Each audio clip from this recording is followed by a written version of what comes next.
What's up, guys? I'm Jeremy. I'm Greg. I'm Aaron. We're Like Moths to Flames. And you're watching AMBY.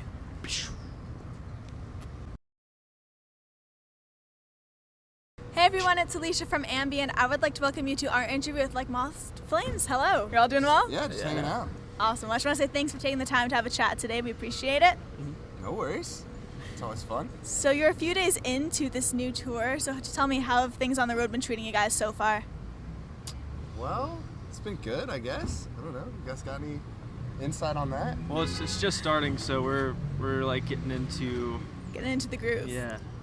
It's cool touring with these bands, though. We've toured with Memphis, Mayfire, and Silverstein before. Never with Prada, but they're all, I don't know, everyone seems to just get along so well, and everything's been so smooth. There's no weird feeling anyone out. Everyone's just already hanging out. And Yeah. it's pretty fun. Well, after North America, the fun does not stop because you're off to a bunch of crazy cities. Yeah. Is there anywhere in particular you're looking forward to? These guys have been to Europe before. I personally haven't. I'm excited to go to Amsterdam. Okay. I think they've pretty much explored all of that so far. Yeah. Paris is always fun. Yeah, UK too. I know the London venue is like a pretty substantially well-known venue, and yeah, we've been over there a couple times, but I think it'll be cool to do certain clubs. A lot of time in Germany. I don't know. We're looking forward to it. We just haven't really wrapped our heads around it yet because this tour just started. Once you get off the plane, you're like, I'm here. Now I can finally take it all in. Pretty much. One thing I really dig about you guys is your interaction with your fans. Whether it's tweeting them back or meeting them after gigs, you guys are definitely on that, which as a fan myself, I can appreciate very much. Have there been any cool encounters for this tour so far?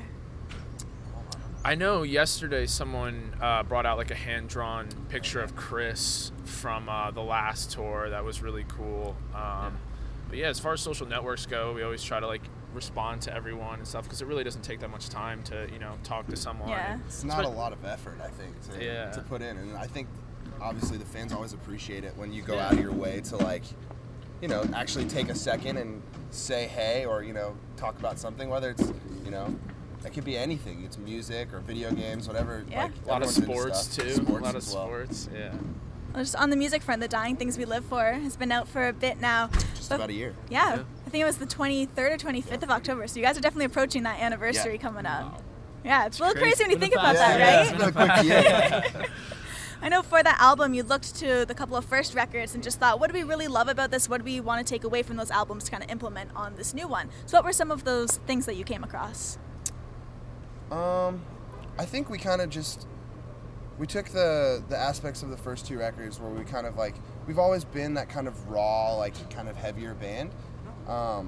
As far as like, I guess our niche of bands, there's a lot of bands that kind of sound similar, and we've always tried to be just a slight bit more aggressive, I guess, than some other bands that are in our same caliber of music. And we just kind of tried to bump that up to the next level, I think, on the newer one. Yeah, the process was a little bit different. We went in very prepared. We wrote a lot of songs. Some of the songs we didn't end up using, but we took a little bit of a different approach, I'd say. But yeah, we definitely tried to keep it heavier. We tried to go with what our strengths were, and I think it went over exactly how we wanted it to, for the most part. And it's crazy that it's been a year, though. Like, it feels like we were just So in the crazy. studio, like just there. Well, being that it's been a year, I have to ask, what is next on the music front? Have you even thought of that, or just touring relentlessly is it not even, it's in the back of your mind? We definitely, a thought, we might have something planned for, the next album and stuff like that. But yeah, that's coming in the next couple of months. Okay. I'd say. Yeah. That's about all you can let out right about as now, far but as it we is can go on that coming. right now. yeah. Well, before this interview, I was going through your Twitter feeds. It came across some gold, so I'm going to read through a couple of those. Oh, yeah. I want to know the behind the scenes of what you guys had said. Okay. All right, so the first one's for Greg. You said, no matter what happens in life, don't ever watch the new Fantastic Four movie. So, are there other films that you've seen that just completely disappointed you, or ones you just suggest people, please don't ever watch this? The new Fantastic Four was so bad. I actually watched it on our flight to Australia, and it was 14-hour, 16-hour flight, something like that. And that was just one of the movies I was kind of just watching to fall asleep. And it was literally so mind-numbing. It was, I couldn't even, I still feel dumb, like more dumb from it now. But I can't think of another really bad movie. Recent or like just in general? In general. The sequel to Cloverfield was yeah. one of the Okay. worst 10 movies. Cloverfield Lane or yeah, whatever. that was one of the worst movies. So stupid. Dude, The Village. Oh, The that's vid- so old though. I know, that's what I was saying. Recent, I that was like such a I like The letdown. Village though. Man, it could M. have been Night so Shyamalan, sick. dude, come on. Yeah, that's true. They're like, no, it's actually us. It's okay. Spoiler alert. Yeah. Even though it Just came out in ruined the movie. 2005. You haven't About seen that. Well, I have one from Aaron here as well. Here we go. And you had said, you ready? He said, kind of want to get my hair braided like middle school all over again. True. Wish Yes. we had photos. Oh, Do you? if you guys want to go on my Twitter after this interview gets posted, I'll post some photos. Please it's funny. do. My hairstyles are always a bit extreme. They've been around. I've done just Luda. about everything that you could possibly do to your hair. I'm biracial, so like growing up, yeah, you struggle with hair problems because you don't really know what your hair is supposed to do. So I've done it all, and I kind of thought about getting braids again. I don't know. What do you guys Okay. think? Let me know. Let Tweet us at know me. in the comments. Yeah, braids let or me no know. braids? Should I bring them back? We'll find out. No. Did you say no? Just no. That's vote When you number look one. when you look back at fads you had growing up, do any others stand out for the three of you? Whether bad or ones you're proud of? Studded colored Oh belts. yeah, that was Yep. the that thing. you clip to the side. Shirts that are a size too small, but you just wear Definitely them more the small anyway. shirts. I was in the era of the too tight shirt, too tight pants, too big of shoes. Yeah. Growing up, you just wore the giant skate shoes, but your jeans were just so tight that it looked like you were kind of a clown. And then your t-shirt, like your belly button would stick out if you stretched too far. Yeah, that was the thing.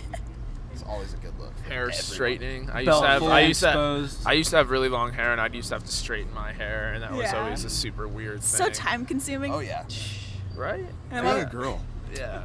Basically, yeah. That's how I felt. But yeah, I love short hair now. I would never go back. I would never go back. I noticed that you're not on Twitter all too often. I'm not actually. But I did go back to some tweets. I Oh, think this man. one Here was we go. back from like 2013 or something Oh, crazy. wow. We're digging. Yeah, We're we were digging digging. right It went Okay, went a while okay. back. But you had posted something, and it pretty much looked like this wicked concoction of potato, bacon, and cheese. It looked like a wicked dish that you had made. So do you often like to cook? I used to. I still like cooking, but that's probably I worked as like a fraternity chef. Okay. So they would just like throw random stuff at us, like make us the greasiest, gnarliest stuff, and that was probably just one of those days. Okay. That's really about it. It looks pretty good. Yeah. I just want to do a little quick fire round with you guys. So whatever comes to mind, just spit it out. All right. So who was your favorite artist when you were a teenager? Newfound Glory. Blink-182. Under Oath. Where's the best city to have a day off in?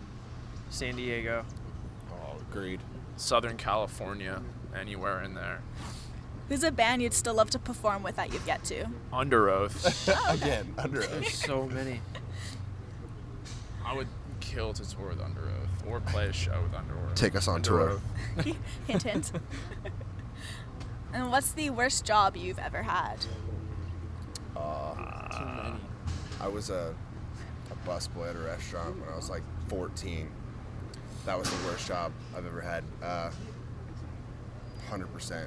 One of the other kids that worked with me, we had to clean the bathrooms. It was like a whole thing.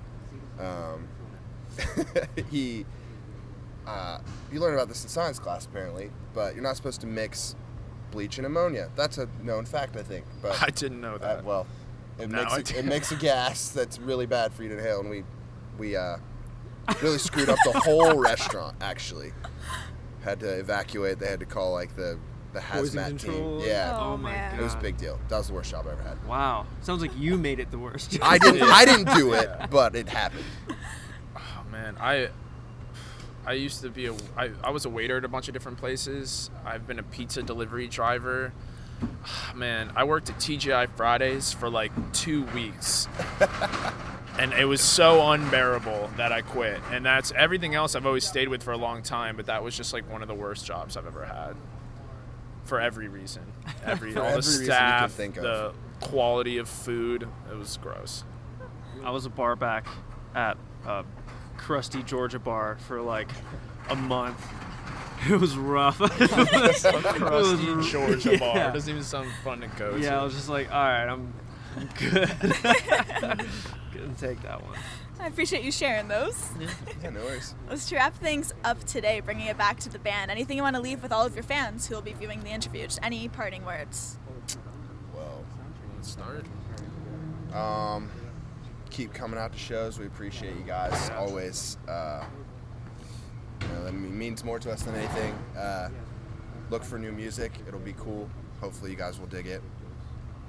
Yeah, a lot of stuff planned for next year. A lot of it about to be announced on all fronts of the band. So, got a lot of stuff going, and we'll be excited to share it with everyone. Word. And I just want to say thank you guys for taking the time to chat. We do appreciate No worries. it. Thank for you. having us. Thanks for having us. It's my pleasure. And Go remember, Blue Jays. And remember, to everyone viewing, you can visit us at musicblogget.com for all exclusive interviews, features, videos, and so much more with your favorite bands. We'll see you next time. Peace. See ya.